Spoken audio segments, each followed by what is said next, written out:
മാനസികാരോഗ്യം, ഈ ആരോഗ്യം നഷ്ടപ്പെട്ട് കഴിഞ്ഞാൽ ഒരുപക്ഷെ നമ്മുടെ ശരീരത്തിൻ്റെ അനാരോഗ്യം പോലും കരുത്തുറ്റൊരു മാനസിക ആരോഗ്യത്തിൻ്റെ അഭാവം കൊണ്ടുണ്ടാവുക. നമുക്ക് നല്ലൊരു മാനസിക ആരോഗ്യം കെട്ടിപ്പടുത്താൻ വേണ്ടിയിട്ടുള്ള 7 കൗൺസിലിംഗ് പാഠങ്ങളാണെന്ന് പറഞ്ഞുതരാൻ പോകുന്നത്. ജീവിതത്തിൽ നമ്മൾ ഒരുപാട് തവണ സ്റ്റക്കായി പോയിട്ടുണ്ട്, ഒറ്റക്കായി പോയിട്ടുണ്ട്, അല്ലെങ്കിൽ മാനസിക അസ്വസ്ഥതകൾ കൊണ്ട് നമ്മുടെ തലച്ചോറ് ഇങ്ങനെ വിങ്ങി അസ്വസ്ഥമായി പോയിട്ടുണ്ട്. പലപ്പോഴും നമുക്ക് മനസ്സിലായില്ല ഇത് എന്തുകൊണ്ടാണെന്ന്. പലപ്പോഴും നമ്മുടെ തന്നെ മനസ്സാണ് നമ്മുടെ വില്ലനായിട്ട് പ്രവർത്തിക്കുന്നത്. ഇതിനെ നിയന്ത്രിക്കുക എന്നുള്ളതാണ് നമ്മുടെ ഏറ്റവും വലിയൊരു ചലഞ്ച് എന്നുള്ളത്. ഈ 7 പവർഫുൾ ആയിട്ടുള്ള കഥകൾ നമുക്ക് ഇത്തരം സൈക്കോളജിക്കലായിട്ടുള്ള മാനസികമായിട്ടുള്ള ട്രാപ്പുകളിൽ നിന്ന് എങ്ങനെ നമ്മളെ മോചിതരാക്കാമെന്നാണ് പഠിപ്പിച്ചു തരാൻ പോകുന്നത്. നമ്മുടെ മനസ്സ് നമ്മളെ ഉണ്ടാക്കുന്ന ട്രാപ്പുകളുടെ 7 കഥകളാണ് ഇവിടെ പറയുന്നത്. അപ്പം മറിയ എന്ന് പറയുന്ന പെൺകുട്ടി, അവൾക്കെപ്പോഴും ഞാൻ ഒറ്റക്കാണ് എന്നുള്ളൊരു തോന്നലാണ്. പലപ്പോഴും അവരുടെ ഫ്രണ്ട്സൊക്കെ അവർക്ക് മെസ്സേജ് അയക്കും, പുറത്ത് പോകാനൊക്കെ ഇൻവൈറ്റ് ചെയ്യും. പക്ഷെ അവർക്കൊരു പ്രോബ്ലം ഉണ്ട്. അവളെപ്പോഴും പറയും ഇല്ല, ഞാൻ വരുന്നില്ല എന്ന് പറയും. ഒരു റിജക്ഷനെ പേടിച്ചു കൊണ്ടാണ് അവളിരിക്കുന്നത്. ഒരു സെൽഫ് ഡിഫീറ്റിംഗ് ലൂപ്പാണ്, സ്വന്തത്തെ തന്നെ പരാജയപ്പെടുത്തുന്ന ഒരു ലൂപ്പ്. അതിൽ കുടുങ്ങിക്കെടുക്കുകയാണ്. ഒരു കൊഗ്നിറ്റീവ് ഡിസ്റ്റോഷനാണിത്. നമ്മുടെ ചിന്തകളുടെ ഒരു വൈകല്യമാണിത്.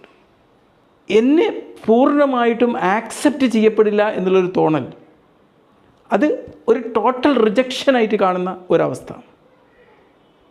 അതുകൊണ്ട് അവൾ എന്ത് ചെയ്യുന്നു? ജനങ്ങളെയൊക്കെ ഇങ്ങനെ തന്നിൽ നിന്ന് പുഷ് ചെയ്ത് അകറ്റി നിർത്തുന്നു. ഒരു സെൽഫ് ഫുൾഫില്ലിംഗ് പ്രൊഫസി ആയിട്ട് അവളുടെ ഈ ലോൺലിനെസ്സിനെ അവൾ കാണുകയാണ്. രണ്ടാമത്തെ ഒരു കഥ, ഒരു നേതാവ് ഒരു വലിയ പീഠത്തിൽ ഇങ്ങനെ ഉയർന്നു നിൽക്കുകയാണ്. അതൊന്ന് ഇമാജിൻ ചെയ്യാം. ഒരു ജനക്കൂട്ടം ഒരു വലിയൊരു പാലം പോലെ ഒരു തൂണുണ്ടാക്കിയിട്ട് അവരെങ്ങനെ സപ്പോർട്ട് ചെയ്യാം. ആളുകൾക്ക് അവരുടെ യഥാർത്ഥ ശക്തി തിരിച്ചറിയാൻ പറ്റാത്തൊരവസ്ഥ. ഇതിനെ പറയുന്ന സൈക്കോളജിക്കലായിട്ട് പറയുന്നൊരു പ്രയോഗമാണ് പഠിച്ചു പോയ നിസ്സഹായാവസ്ഥ, അല്ലെങ്കിൽ ലേൺഡ് ഹെൽപ്ലെസ്നെസ്. പഠിച്ചു പോയ നിസ്സഹായാവസ്ഥ. എനിക്ക് സ്വന്തമായിട്ടൊന്നും ചെയ്യാൻ പറ്റില്ല, എനിക്ക് മറ്റുള്ളവരുടെ സപ്പോർട്ട് വേണം. എനിക്ക് മറ്റുള്ള ഒരാൾ ചെയ്തൊരു കാര്യത്തെ പോലും എനിക്കത് സാധ്യമല്ല, എനിക്കതിനൊന്നും കഴിയില്ല എന്നുള്ളൊരു വിശ്വാസം ഉള്ളിലുണ്ടാക്കി പോവുക. അത് പഠിച്ചു പോയ നിസ്സഹായാവസ്ഥയാണ്. നമ്മുടെ ബന്ധങ്ങളിൽ, നമ്മുടെ ജോലിയിൽ നമ്മളൊരു മാറ്റം ആഗ്രഹിക്കുന്നുണ്ടെങ്കിലും അത് നമുക്ക് സാധ്യമല്ല എന്ന് വിശ്വസിച്ച് പോവുക. നമുക്ക് മുമ്പിൽ മറ്റൊരു ചോയ്സ് ഇല്ല എന്ന് വിശ്വസിക്കുക. ഇതാണ് പഠിച്ചു പോയ നിസ്സഹായാവസ്ഥ. ഇതിനെ ഡിസംപവർ ചെയ്യുന്ന ഒരു സിസ്റ്റം നമ്മൾ ഉണ്ടാക്കിയെടുക്കണം. എന്നിട്ട് നമ്മൾ എന്ത് ചെയ്യണം? നമ്മളുടെ ഒരു പേഴ്സണൽ പവർ തിരിച്ചറിഞ്ഞിട്ട്, നമ്മുടെ ഓട്ടോണമി തിരിച്ചറിഞ്ഞ് നമ്മൾ മുന്നോട്ട് പോവുകയാണ് ചെയ്യേണ്ടത്. അടുത്തൊരു സ്റ്റോറി, ലിയോൻ്റെ കയ്യിൽ ഇഷ്ടം പോലെ ആശയങ്ങളുണ്ട്. ഒരുപക്ഷെ നമ്മൾ അറിയപ്പെടുന്ന ഏറ്റവും വലിയ ഐഡിയാസിനെ ലൈഫിലേക്ക് കൊണ്ടുവന്ന വ്യക്തികളെക്കാളും ഐഡിയാസ് ലിയോൻ്റെ കയ്യിലുണ്ട്. പക്ഷെ ലിയോക്ക് താൻ പരാജയപ്പെടുമോ, അല്ലെങ്കിൽ ഞാൻ ചെയ്താൽ അത് പെർഫെക്റ്റ് ആവുമോ എന്നുള്ളൊരു ഭയം അവൻ്റെ ഐഡിയാസിന് ഒരു ആക്ഷനായിട്ട് ജന്മം കൊടുക്കാൻ അവന് മുമ്പ് തടസ്സമായി നിർത്തുകയാണ്. വളരെ പൊട്ടൻഷ്യൽ നിറഞ്ഞ കാറിൽ ഇരിക്കുന്നൊരു മുയൽ, ഈ മുയലിന് പുറത്ത് ഓടിക്കഴിഞ്ഞാൽ നല്ല വിശാലമായ ലോകത്തിലൂടെ തുള്ളിച്ചാടി നടക്കാം, എന്നാൽ അതിനുള്ളിൽ കൂട്ടിക്കെട്ടിക്കിരിക്കുക. അതേപോലെയാണ് ഇതുപോലുള്ള ആൾക്കാർ എന്ന് പറഞ്ഞാൽ. അവർക്കിങ്ങനെ സ്റ്റഡി ആയിട്ട് പ്രോഗ്രസ് ഒരു മുയലിനെ പോലെ അവർ ചെയ്യുന്നുണ്ടാവും. പക്ഷെ അവർക്ക് സെൽഫ് എഫിക്കസി വളരെ കുറവായിരിക്കും. തങ്ങൾക്ക് വിജയിക്കാം എന്നുള്ളൊരു വിശ്വാസം അവർക്ക് കുറവായിരിക്കും. ഇതാണ് അവരതിന് വേണ്ടിയിട്ട് പിന്തിരിപ്പിച്ച് നിൽക്കുന്നത്. നമ്മുടെ ലക്ഷ്യങ്ങളെ വളരെ ചെറുതും എന്നാൽ നേടിയെടുക്കാൻ പറ്റുന്ന സ്റ്റെപ്പുകളായിട്ട് മുറിച്ചിട്ട് നമ്മുടെ ഗോളുകൾ അതിനനുസരിച്ച്, എന്നിട്ട് സ്ഥിരമായിട്ട് ആക്ഷൻ എടുത്ത് മുന്നോട്ട് പോവുക. ചെറുതായിട്ടാണെങ്കിലും അത് കോൺഫിഡൻസോടെ ചെയ്യാമെന്നുള്ളതാണ്.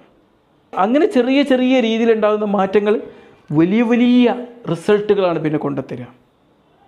മനസ്സിലായില്ലേ? നമ്മൾ പൊട്ടൻഷ്യാലിറ്റി അടച്ചിട്ട ആ കയ്യിൽ ആ കാറിൽ നിന്ന് ബ്രേക്ക് ചെയ്തിട്ട് വിശാലമായ ലോകത്തേക്ക് ആ മുയലിനെ പോലെ തുള്ളിച്ചാടി നടക്കുക. ഓക്കെ, ആയിഷ വളരെ ഉത്കണ്ഠ നിറഞ്ഞ മനസ്സുമായി പ്രതീക്ഷകൾ നഷ്ടപ്പെട്ട അവസ്ഥയിൽ ഇങ്ങനെ ഇരിക്കുക. എന്താ ഉണ്ടായത്? കുറേ നേരമായിട്ട് ആയിഷ തൻ്റെ സോഷ്യൽ മീഡിയയിലൂടെ ഇങ്ങനെ സ്ക്രോൾ ചെയ്തുകൊണ്ടിരിക്കുകയാണ്.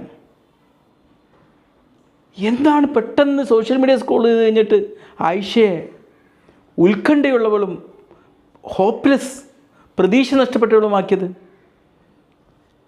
അവളുടെ തലച്ചോറിലേക്ക് ഈ സോഷ്യൽ മീഡിയയിലെ ഓരോ പോസ്റ്റുകളുടെയും കടന്നു പോകുമ്പം ഒരു മെൻ്റൽ ഡയറ്റ്, ഒരു മെൻ്റൽ പോയ്സൺ അവർ തൻ്റെ ഇൻഫർമേറ്റീവ് സിസ്റ്റത്തിലേക്ക് കൊടുത്തുവിടുകയാണ് ചെയ്തത്. നമ്മൾ കഴിക്കുന്ന ഭക്ഷണത്തിൽ അഴുക്കുണ്ടായാൽ അത് നമ്മളെ ദഹന വ്യവസ്ഥയെ കേടാക്കുമെന്നുള്ളതുപോലെ നമ്മുടെ മനസ്സിലേക്ക് നമ്മൾ എന്ത് ഫീഡ് ചെയ്യുന്നു എന്നുള്ളത് വളരെ ഇമ്പോർട്ടൻ്റ് ആണ്.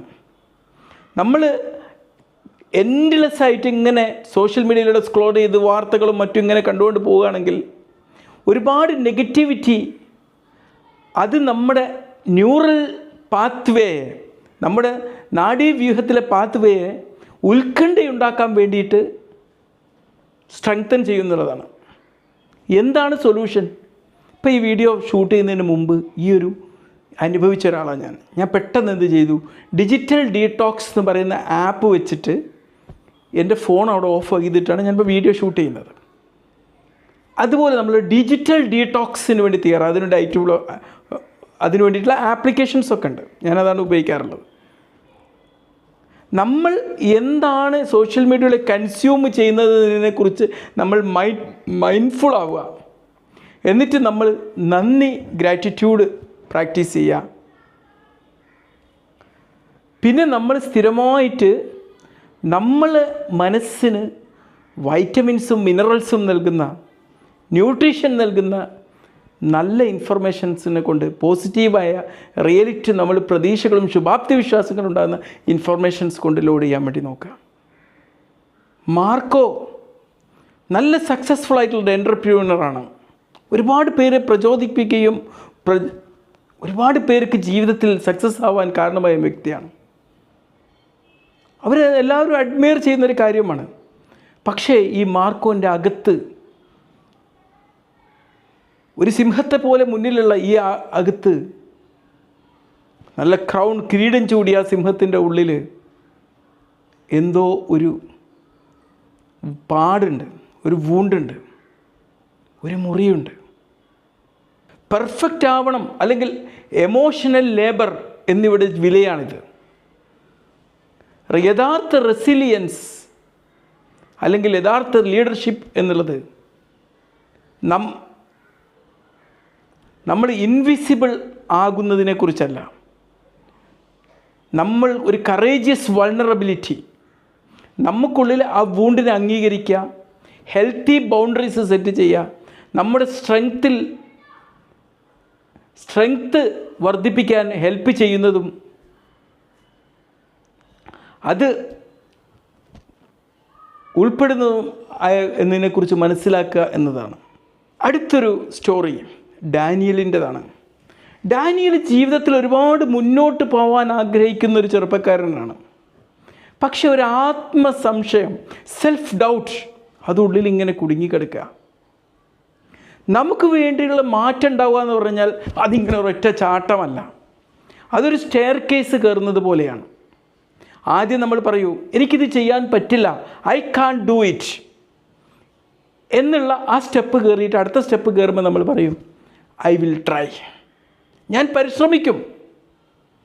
അങ്ങനെ പരിശ്രമങ്ങൾ തുടരുന്നതിനിടയിൽ നമ്മൾ വീണ്ടും അടുത്ത സ്റ്റെപ്പ് കയറും, ഐ ക്യാൻ, എനിക്കിത് പറ്റും. അവസാനം ഈ സ്റ്റെയർ കേസ് കയറി മുകളിലെത്തുമ്പം യെസ് ഐ ഡിഡ് ഇറ്റ്, ഞാനിത് ചെയ്തു കഴിഞ്ഞു, ഞാനിത് നേടിക്കഴിഞ്ഞു. ഈ സ്റ്റെപ്പായിട്ടാണ് നമ്മളിതിലേക്ക് പോവുക. Transtheoretical model of change എന്നാണ് ഇതിന് പറയാം.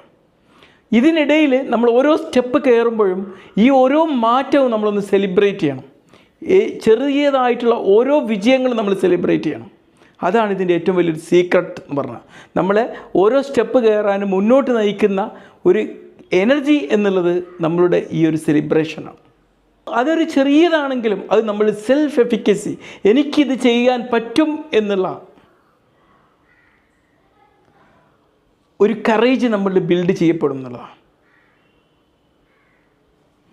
നമുക്ക് ചേഞ്ച് ചെയ്യാൻ പറ്റും എന്ന് നമ്മൾ സ്വയം തെളിയിക്കുകയും ചെയ്യുകയാണ് അതിലൂടെ.